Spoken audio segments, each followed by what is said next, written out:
माननीय सदस्य श्री निशिकांत दुबे जी। हाँ जी, थैंक यू सर। कोई धन्यवाद सभापति महोदया। मैं माननीय प्रधानमंत्री जी और माननीय वित्त मंत्री के इतने ऐतिहासिक बजट के धन्यवाद प्रस्ताव पर बात करने के लिए खड़ा हूँ। आज 6 अगस्त है। स्पीकर साहब ने हिरोशिमा और नागासाकी के शहीदों को जो है श्रद्धांजलि दी और दूसरी श्रद्धांजलि मैडम सुषमा स्वराज जी को है, जिनकी आज पुण्यतिथि है। और जब मैं पहली बार यहाँ सांसद बनकर आया तो लीडर ऑफ द अपोजिशन के नाते उन्होंने हमारे जैसे लोगों को बढ़ाने का काम किया और उसी कारण से आज मैं पार्टी के आदेश के अनुसार प्रधानमंत्री जी के कारण इस फाइनेंस बिल पर चर्चा करने के लिए खड़ा हुआ। मैं सोचता था कि कांग्रेस के जो स्पोक्स पर्सन हैं या जो वक्तव्य देने वाले हैं वो फाइनेंस बिल पर चर्चा करेंगे, वो देश के स्थितियों के बारे में बताएंगे, हमारी सरकार ने क्या बुरा किया इसके बारे में बताएंगे।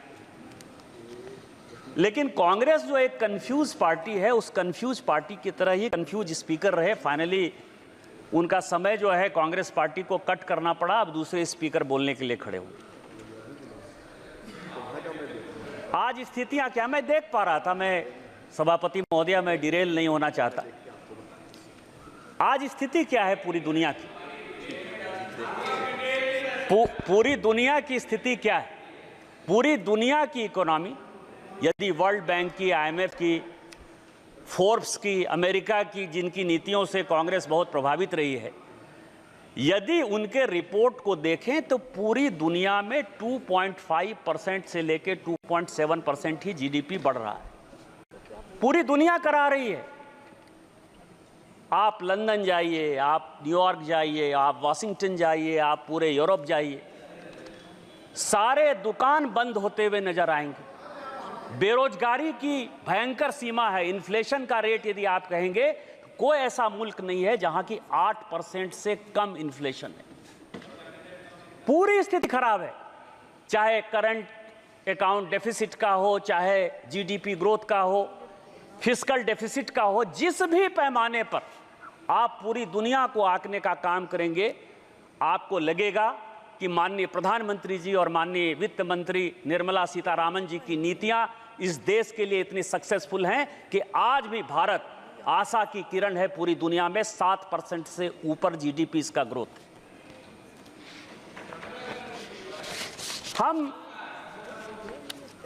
हम धर्म को मानने वाले लोग हैं। सभापति महोदया, जावेद साहब बोल रहे हैं, और जो धर्म कहता है उसी के आधार पर हम चलते हैं।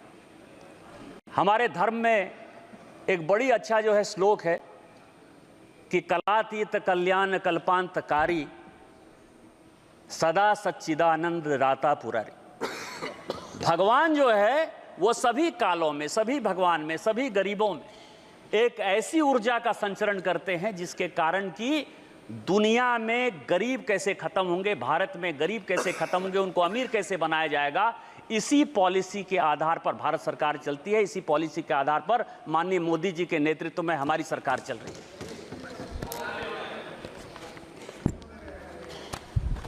किसान बिल की बात हो रही है और उस दिन मैंने बजट पर माननीय LOP, जिनको मैंने सोचा कि क्या संबोधन दिया जाए, जो जवान होता है, जवान में जो लिखाया पढ़ाया जाता है वही उसको बोलना है। और इस बजट पर चर्चा करते करते ये अमर सिंह साहब भी वही चर्चा कर गए। शिकारी आएगा, जाल बिछाएगा, आप उसमें पढ़ना नहीं। सर नहीं, अगर कोई माननीय सदस्य से आग्रह कर रही है, कोई अगर ऐसा शब्द आया है तो उसे पटल से हटा दिया जाए। अध्यक्ष महोदया, माननीय सदस्य से हटा दिया। अध्यक्ष महोदया, ये सुग्गे की जवान कैसे है, मैं ये बता रहा हूं। आज जो है, प्लीज बैठिए, प्लीज। हम क्या कर रहे हैं, हम भारत के लोगों को आत्मनिर्भर बनाने के लिए, विकसित भारत बनाने के लिए, विकसित भारत बनाने के लिए। और आप भी सुनिए, कोई भी सदस्य जब बोल रहा हो तो प्लीज बैठे बैठे कमेंट्स भी मत करिए, प्लीज बोलिए। वो जो भी शब्द आया है पटल में नहीं आएगा। विकसित भारत बनाने के लिए हम काम कर रहे हैं और उसके लिए इस बजट में जो सबसे बड़ा प्रपोजल है कि जो फॉरेन फाइनेंशियल इंस्टीट्यूट है, एफडीआई में जो कॉरपोरेट आते हैं, क्योंकि हम इकोनॉमी में जा रहे हैं, आरएनडी में जा रहे हैं, नए नए इंडस्ट्री में जा रहे हैं, तो वो यदि कंपनियां हमारे यदि इन्वेस्ट करना चाहेंगी तो उनके टैक्स को हमने जो है कम किया। और कम क्यों किया? क्योंकि हमारा मुकाबला सिंगापुर से है, हमारा मुकाबला अबू धाबी, यूएई इनसे है, जहां की टैक्स की जो स्थिति है, कॉर्पोरेट टैक्स की स्थिति ऐसी है कि वो 20-22% से ज्यादा नहीं, कई एक जगह तो टैक्स ही नहीं है। और उस इंडस्ट्री को जब बैठना है, जब बैठकर आएंगे, इंडस्ट्री आएगी तो यहाँ के बच्चों को रोजगार मिलेगा, डेवलपमेंट होगा, मेक इन इंडिया में जाएगा। और जो 2047 का एक संकल्प है कि हमको एक विकसित भारत बनाना है, जो 2027 का एक संकल्प है, जो रिपोर्ट कहती है, फोर्ब्स की रिपोर्ट करती है कि 2027 तक ऐसा संभव है, जो भारत जिस इकोनॉमी के साथ बढ़ रहा है, हम तीसरी वर्ल्ड की सबसे बड़ी इकोनॉमी हो जाएंगे। उसमें जो ये राइडर है, जिस पद पर सभापति महोदया उन्होंने बोलते हुए किस तरह से अराजकता फैलाने का काम किया, ये मैं आपको बताऊंगा। वो कहते हैं, वो क्या कहते हैं? वो महाभारत को गलत कोट करते हैं, वो रामायण को गलत कोट करते हैं, वो शिव को गलत कोट करते हैं, और उसके बाद वो कहते हैं, ये मैं बोल रहा हूं, मतलब आप ये समझिए, और वो ये कहते हैं कि हम जो है अराजकता फैलाएंगे, तुमको जो करना है करो। मैं अनुराग सिंह ठाकुर साहब ने जो उस दिन बात कही, मैं उससे कंप्लीट सहमत नहीं हूं। मैं अनुराग सिंह ठाकुर जी की तरफ से माफी मांगना चाहता हूं इस सदन में। लेकिन क्यों? इसीलिए कि अनुराग सिंह ठाकुर जी ने जो उनके ऊपर आरोप लगाया जाति का, तो जाति है ही नहीं ना। आप ये समझें कि वो कहते हैं कि जो मैं हूं वो दिखता नहीं, मैं जो दिखता हूं वो मैं नहीं, तो वो साधु है। और इस देश में कहा गया है कि जात न पूछो साधु की, साधु का जाति नहीं पूछना है। और जब साधु का जात नहीं पूछना है तो अनुराग सिंह ठाकुर जी ने गलती कर दी कि उनसे जात पूछ लिया। लेकिन मैं आपके माध्यम से कांग्रेस पार्टी और सारे अपोजिशन से जवाब पूछना चाहता हूं कि आप ये बताइए कि इस देश में कई एक ऐसे लोग हैं जिनको की धर्म में आस्था नहीं, कई एक ऐसे लोग हैं जिनको जाति में आस्था नहीं है।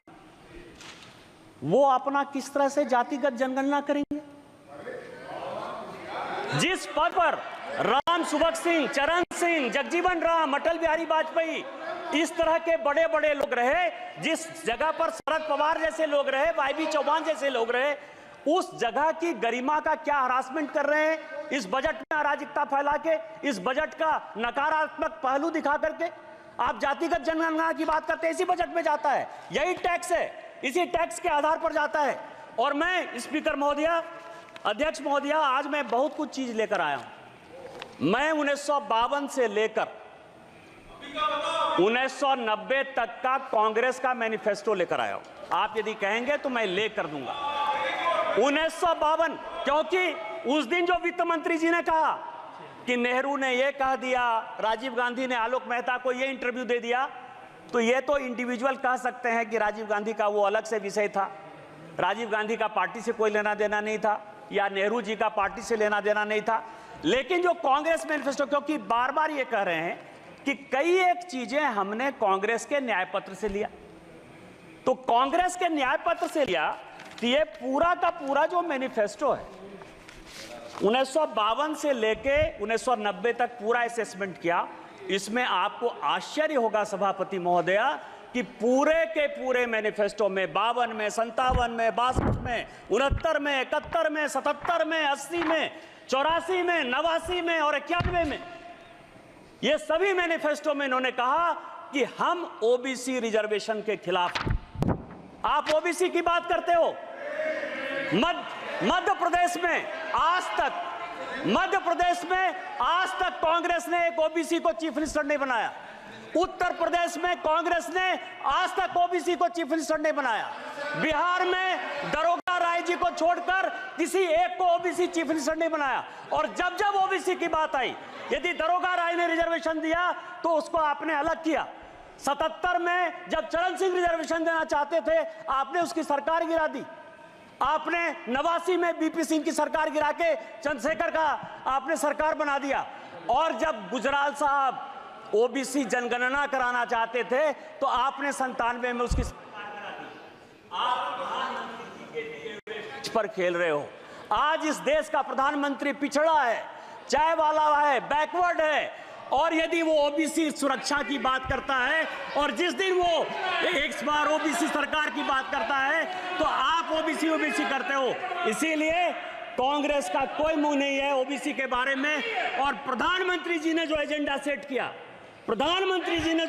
सेट किया, कृष्ण की तरह चारों तरफ आप बिलबिला रहे हो। और सारी ऑपोजिशन की पॉलिटिकल पार्टी कौरव की तरह प्रधानमंत्री के एजेंडे पर ओबीसी चिल्ला रही है। और ओबीसी का कोई कल्याण यदि होगा, यदि आप में ताकत है तो 2011 में ओबीसी रिजर्वेशन जो कराया वो क्यों नहीं इंप्लीमेंट हो पाया?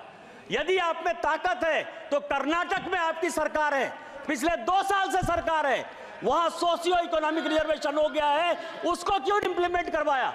इसलिए नहीं करवाया कि इस्लाम और क्रिश्चियनिटी 2 ऐसे धर्म हैं जो जाति की बात नहीं करते हैं। और उसमें 86 जाति क्रिश्चियन की और 56 जाति मुसलमान की, उसको ओबीसी बैक दरवाजे से, पीछे के दरवाजे से आप मुसलमान और क्रिश्चियन को रिजर्वेशन देना चाहते हो ओबीसी में। इसीलिए आपकी हैसियत नहीं है और इसीलिए आप जातिगत जनगणना की बात करते हो। यदि हिम्मत है कांग्रेस को, राहुल गांधी को, तो कर्नाटक में वो ओबीसी रिजर्वेशन करके दिखाए तो मैं मानूं कि इस हाउस में जो आप बात करते हो उस हाउस की बात करते हो।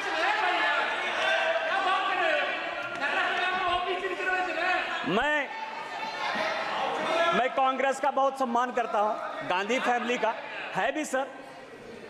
यदि मान लीजिए कि भारत का बंटवारा हो गया, नेहरू जी की देन है। तिब्बत से यदि हम जूझ रहे हैं, नेहरू जी की देन है। यदि चाइना हमारे पास आ गया, नेहरू जी की देन है। आप ये समझिए एस्मा यदि आ गया 68 में, यदि ओबीसी रिजर्वेशन के लिए सरकारी अधिकारी आंदोलन करना चाहते थे तो इसेंशियल सर्विस मेंटेनेंस एक्ट जो है आपने ले आया, इमरजेंसी आप लेके आए, ऑपरेशन ब्लू स्टार आप लेके चले आए, श्रीलंका में पीस कीपिंग फोर्स आपने भेज दिया, 2G 4G 3G सब आपने कर दिया। इसीलिए मैं आपके गांधी फैमिली का बड़ा सम्मान करता हूं। इसीलिए बजट में आपने जो बोला वो मेरे लिए बड़ा अच्छा है। दूसरा सवाल ये है सर, इस बजट में सभापति महोदया, इस बजट में एक एंजल टैक्स जो है, हमने एंजल टैक्स खत्म किया 56(2). सभापति महोदया, ये सभापति महोदया 2012 में एंजल टैक्स लगाया 56(2) 2012 में। और उसका कारण था कि आप समझें कि वित्त मंत्री के ऑफिस और घर में बगिंग हो रहा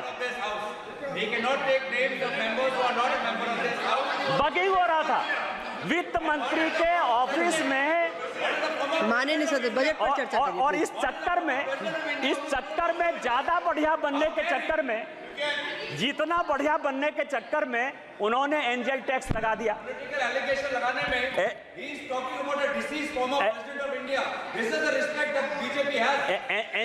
एंजल टैक्स लगा दिया। एंजल टैक्स क्या है? माननीय प्रधानमंत्री जी स्टैंड अप की बात करते हैं, स्टार्टअप की बात करते हैं, लोगों को रोजगार देने की बात करते हैं। और माननीय तोता जो है, तोता महाराज, मतलब लिप्स ऑफ पैरट, नाम नहीं लूंगा सभापति महोदया क्योंकि ये गुस्सा जाएंगे। तो ये जो है कि युवाओं को आज तक, क्योंकि इस पैसे का हमने देखा कि कहां से बजट आता है, कॉरपोरेशन का कितना टैक्स आता है, इनकम टैक्स कितना आता है, जीएसटी कितना आता है, हमारी देनदारी क्या है, उधार क्या है, यह पूरा फाइनेंस बिल का टैक्स स्ट्रक्चर है। और उसमें 8% के आसपास ऐसा पैसा है जो डिफेंस को जाता है। आज तक डिफेंस पर किसी प्रकार की कोई चर्चा इस हाउस में नहीं हुई कि हम इस टैक्स से सेस लेते हैं, सरचार्ज लेते हैं तो डिफेंस में पैसा देते हैं। लेकिन पहली बार मैं देख रहा हूं सारे ऑपोजिशन के लोग अग्निवीर स्कीम के ऊपर जो है लगातार बजट में बोलते रहे। और चूंकि ये एंजल टैक्स लगाया है, युवाओं को ज्यादा से ज्यादा कैसे आगे बढ़ाया जाए, कैसे उसको रोजगार के लिए दिया जाए और उसको एबॉलिश किया है, इसके लिए माननीय वित्त मंत्री जी बधाई के पात्र हैं कि अब ज्यादा से ज्यादा लड़के जो है वो रोजगार में आएंगे। लेकिन मैं इसके तह पर गया तो मैं आपको बताऊं कोई नई बात नहीं है। सभापति महोदया, 1962 में जब चीन ने भारत को हरा दिया और लगा कि फोर्स की कमी है, तो भारत में 1962-63 में नेहरू जी ने शॉर्ट सर्विस कमीशन लाया। ऐसा नहीं है कि केवल फौज के लिए जो है अभी 5 साल का अग्निवीर स्कीम आया है, इसके पहले भी इस देश में 1962 में शॉर्ट सर्विस कमीशन आ गया। और शॉर्ट सर्विस कमीशन के बारे में मैंने सारे डिबेट पार्लियामेंट के, लोकसभा, आपको मैं बताऊं कि जो अफसर ज्वाइन करते हैं उनकी नौकरी 5 साल से 10 साल होती है और अब वो 14 साल हो गई है। शॉर्ट सर्विस कमीशन में आज तक किसी पॉलिटिकल पार्टी ने लोकसभा या राज्यसभा में या सदन के बाहर कोई क्वेश्चन नहीं किया कि यह शॉर्ट सर्विस कमीशन क्यों होगा। सर्विस तो एक ही है ना। आर्मी में भी जो अफसर के ग्रेड के लोग हैं, एक ग्रेड ऐसा है जो परमानेंट चलता है, दूसरा ग्रेड ऐसा है जो शॉर्ट सर्विस कमीशन में 10 साल के लिए चलता है। किसी पॉलिटिकल पार्टी ने आज तक कोई क्वेश्चन नहीं किया। क्वेश्चन आज हो रहा है, और आज हो रहा है क्यों? करे कोई भरे कोई। मैं आपको बताऊं कि मैं ये 1992-93 का 92-93 का कमिटी ऑफ एस्टीमेट का रिपोर्ट लेकर आया हूं। यहां रिपोर्टें आती हैं, बनती हैं, चली जाती हैं। आपको आश्चर्य होगा सभापति महोदय कि 1966 में, ये पूरे सदन और पूरे देश को जानने वाली बात है, रिपोर्ट से लेकर आया हूं मैं, कोई भारत सरकार का कोई कागज लेकर नहीं आया। 1966 में इंदिरा जी आर्मी के रिक्रूटमेंट पर सीलिंग लगा दी। ये सबके समय, और ये डिपोजिशन में सेक्रेटरी डिफेंस ने कमिटी ऑफ एस्टीमेट को हेड कांग्रेस पार्टी के मनोरंजन भक्त कर रहे थे, मैं नहीं कर रहा था। 66 में सीलिंग लग गई। सीलिंग लगने के बाद आप पूरे दुनिया को बताते हो कि हमारे यहां इतनी ही आर्मी रहेगी, इतनी ही नेवी रहेगी, इतनी ही एयरफोर्स रहेगी। आप सीलिंग लगा दो और आप हमको कहो कि अब इसका रिक्रूटमेंट कैसे होगा, आप यदि फोर्स को बढ़ाना चाहोगे। दूसरा, इस सीलिंग के बाद उसी कमेटी की रिपोर्ट 1975 में और 1989 में 2 रिपोर्ट, 2 कमेटी इन्होंने और बनाई कि आर्मी को यंग कैसे रखा जाए। और मैं आपको बताऊं, छोटा सा उदाहरण यह है कि शॉर्ट सर्विस कमीशन भी जब बनाया गया था, उस शॉर्ट सर्विस कमीशन में भी पूरे यूपीएससी में, राज्य में, सभी जगह रिजर्वेशन दिया गया था। और उसका प्रभाव यह था, सभापति महोदया, मैं आपके माध्यम से गौरव गोगोई को बताना चाहता हूं कि इस देश के जो होम सेक्रेटरी हुए वीके दुग्गल, वो भी एसएसबी के ही रिक्रूटमेंट थे, शॉर्ट सर्विस कमीशन से आए और उसके बाद वो आईएएस बने।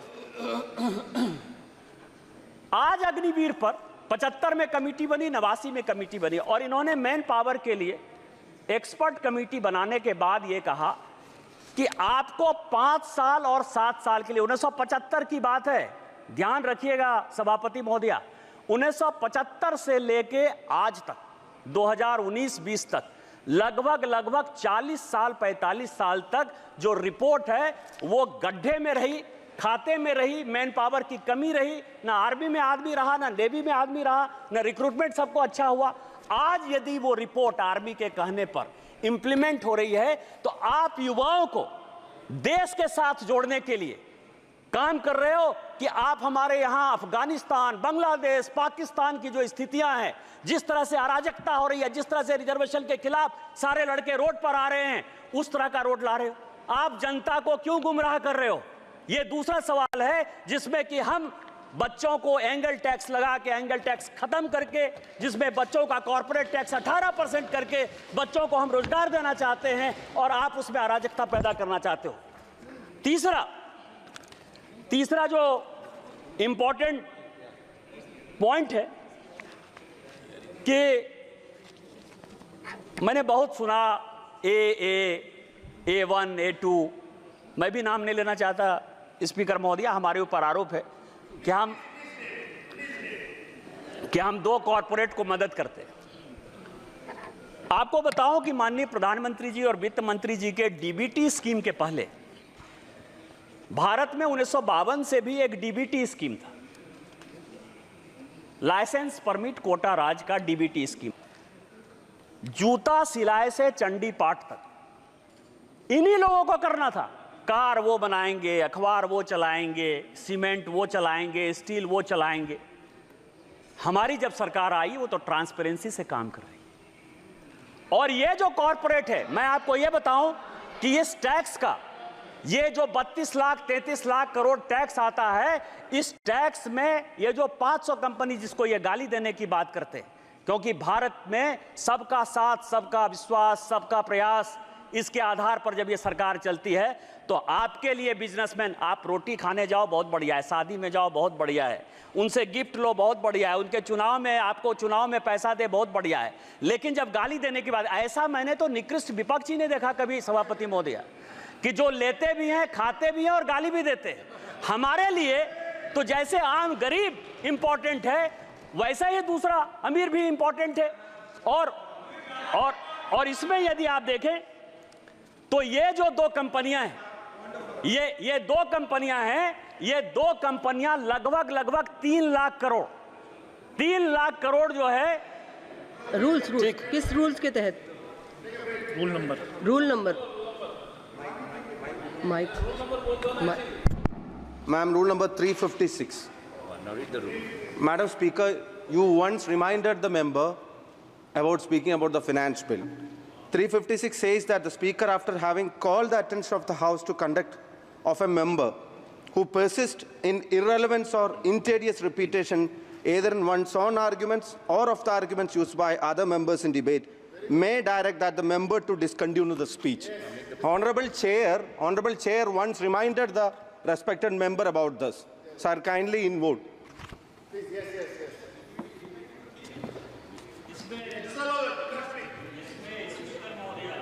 रिपीटेशन, मैं एंजल टैक्स की बात कर रहा हूं, मैं कॉर्पोरेट टैक्स की बात कर रहा हूं। एंजल टैक्स और कॉर्पोरेट टैक्स को कैसे आप डिरेल कर रहे हो? मैं ये कह रहा हूं कि जिस AA कंपनी को आप कह रहे हो, वो 4 लाख करोड़ रुपया इस देश के किट्टी में दे रही है, जिसके कारण ये देश चल रहा है। आप क्या चाहते हो? कंपनी बंद हो जाए? आप क्या चाहते हो? बैंकों ने जो लाखों लाख करोड़ के जो है आपकी तरह जो फोनो बैंकिंग में, वो बैंक बंद हो जाए? आप क्या चाहते हो कि आप चंदा भी खाओ, आप उनके शादी में भी जाओ और उसके बाद गाली देते रहो, चूंकि वो डिफेंड करने वाले नहीं है? तो आप जो है ये काम करो। इस देश का कौन ऐसा पॉलिटिशियन है जो अंबानी के शादी में नहीं गया? कौन ऐसा आदमी है? इनके पार्टी के जो महासचिव, क्या वो शादी में नहीं गई? क्या बात कर रहे हो आप?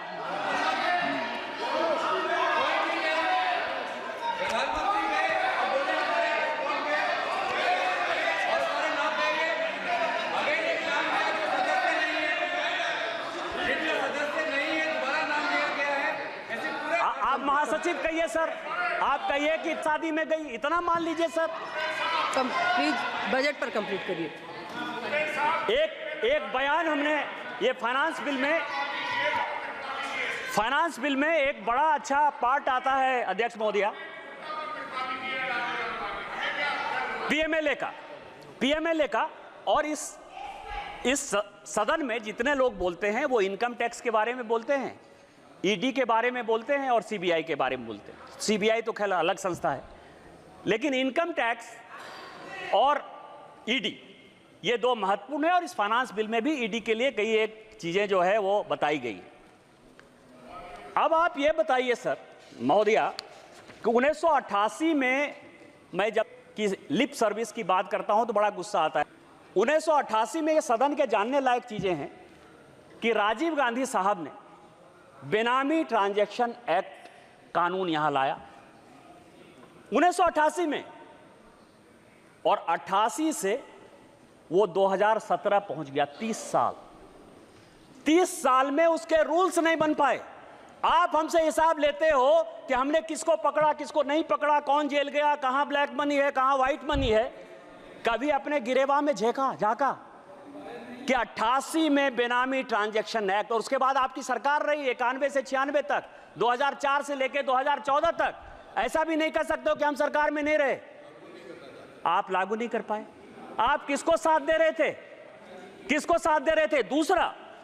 दूसरा मैं आपको बताऊं, यह सुप्रीम कोर्ट का आदेश 2012 में दिसंबर के महीने में बेनामी ट्रांजैक्शन एक्ट में संशोधन हुआ।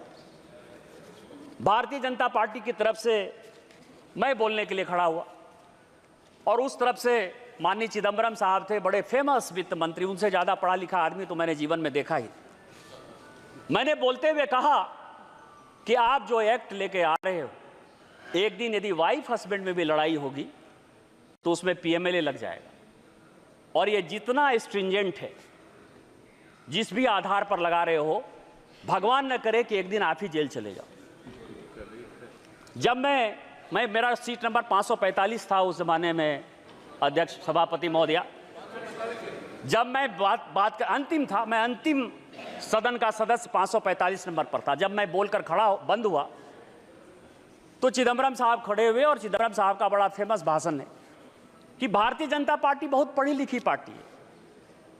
मेरी अपेक्षा यह थी कि पीएमएलए कानून में बोलते हुए भारतीय जनता पार्टी अपने एक विद्वान आदमी को खड़ा करेगी, लेकिन उसने सबसे मूर्ख, बुद्धू और दकियानुसी आदमी को, जो है जिसको पीएमएलए पता ही नहीं है, उसको खड़ा कर दिया।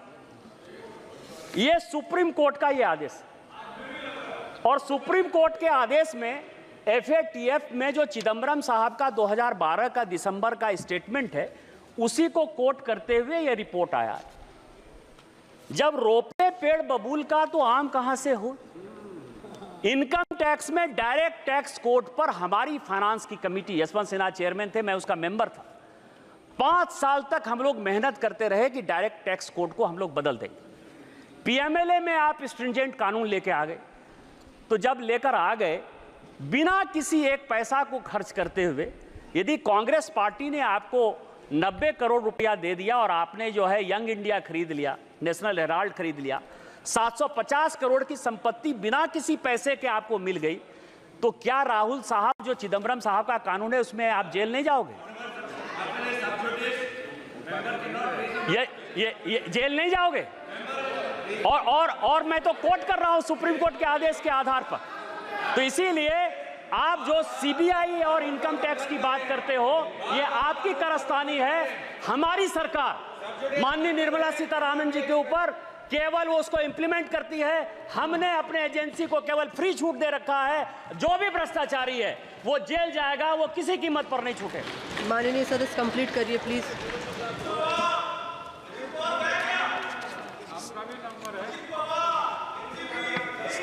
सभापति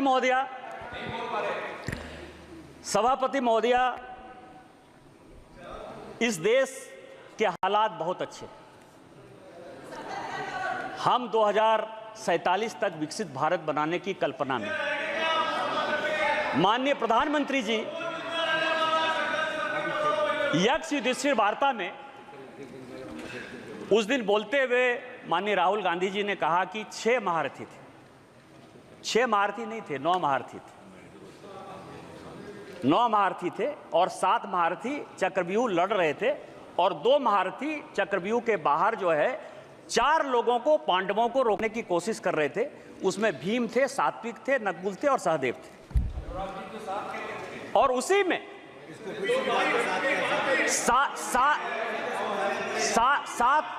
टोटल 9 महारथी थे जो कि अभिमन्यु से लड़ रहे थे, और उसमें 7 महारथी ऐसे थे जो चक्रव्यूह में अभिमन्यु को घेरने के लिए बैठे थे, और 2 महारथी ऐसे थे जो कि पांडव की सेना उसमें अंदर नहीं जा पाए। पांडव में 4 लोगों को उन्होंने मौका दिया हुआ था। इसका नाम था भीम, सात्विक, नकुल और सहदेव, और जिसकी रक्षा जो है जयद्रथ कर रहे थे उस दरवाजे की, तो उसमें नहीं जाए। इसमें महाभारत में दूसरे प्रसंग में क्वेश्चन पूछा यक्ष ने युधिष्ठिर से। एक क्वेश्चन है कि कह पंडिता, और दूसरा है को मूर्खा, और तीसरा है कह मत्सर। मैं मूर्ख पर नहीं जाऊंगा, मैं दो ही चीज पर जाऊंगा, क्योंकि हो सकता है कि ये लोग अपने पर ले लें, लीडर ऑफ द अपोजिशन पर, कि उनको मूर्ख कह दिया। मैं उनका बड़ा सम्मान करता हूं। पंडित वो है,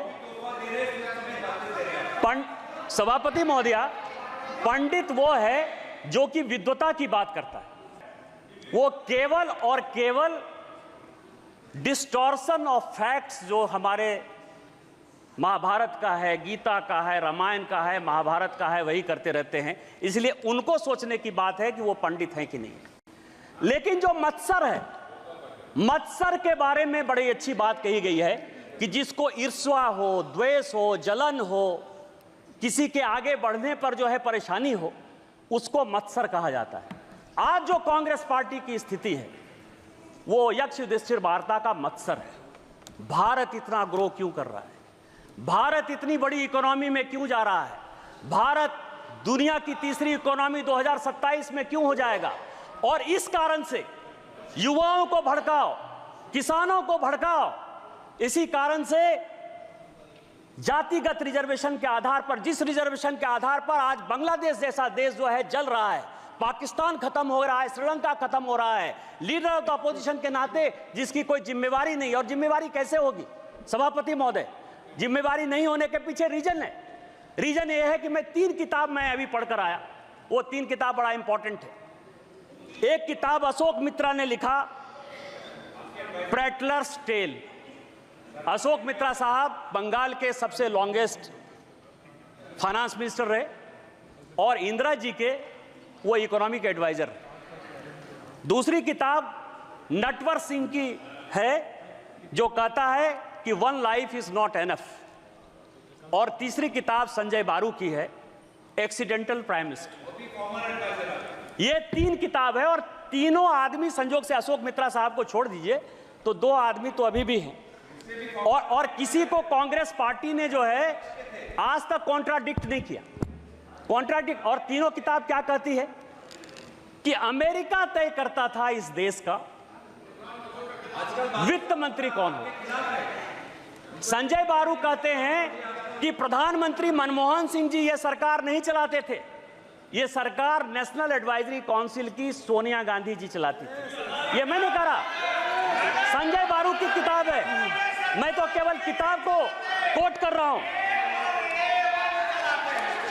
उस तीनों में और मैं कुछ CIA की डीक्लासिफाइड फाइल्स लेकर आया हूं। ये CIA की डीक्लासिफाइड फाइल्स है। ये फाइल ये कहती है कि कांग्रेस पार्टी के सभी लोग सोवियत रूस से बिके हुए थे।